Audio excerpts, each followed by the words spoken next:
तो वो उसी इंट्यूशन से होता है। जैसे कि पहले जो अप्सराओं का क्या था कि आने वाले टाइम पे, अभी जो आप देख रहे हैं कि ये गलत चीज़ों में जा रही है, लेकिन पहले के जो संत साधु हुआ करते थे बहुत टाइम पहले, जो अपने गृहस्थी से दूर रह के करते थे, ऑब्वियसली उनकी वाइफ और बच्चे सब होते थे, लेकिन वो उनको कई सालों तक 12-12 15-15 साल उससे भी ज़्यादा तपस्याओं में रहना पड़ता था।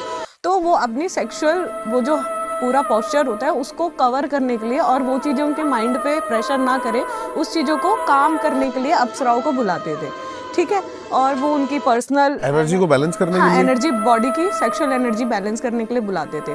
मगर उस चीज़ को आजकल जो नॉर्मल ह्यूमन बीइंग है उनको नेगेटिव लेके, उनको पर्सनल चीज़ों को गलत बिहेव में वो उस चीज़ें से बुलाते हैं।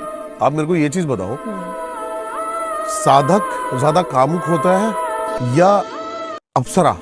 क्योंकि मैंने सुना है अप्सरा अपनी कामुक इच्छाओं को पूरा करने के लिए एक टाइम तक साधक उसकी इच्छाएं पूरी करता रहता है, और उसके बाद अगर वो नहीं कर पाता तो फिर वो चीजें गलत होने लग जाती हैं। अगर साधक उसी इंट्यूशन से उसको बुलाता है और वो फिर पूरा नहीं कर पाता है तो वो प्रेशर करती है।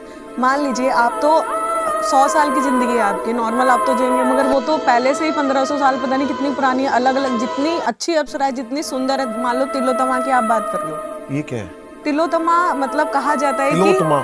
हाँ, तिलोत्तमा कई अप्सराएं हैं, गंगा है, दत्ताची है, बहुत सारी अप्सराएं हैं। सबसे जो रंभा, मेनका और वशिका तो नाम सभी जानते हैं, मगर उनसे भी सुंदर तिलोत्तमा होती है, नाभि दर्शना होती है, ठीक है।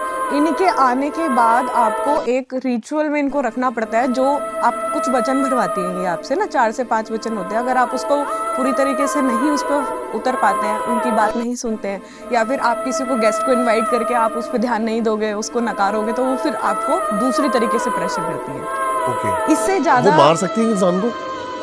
अप्सरा तो नहीं मारती हैं, लेकिन हाँ, ये आपका जो गृहस्थ जीवन है वो पूरी तरीके से डिस्ट्रॉय कर सकती है। ओके।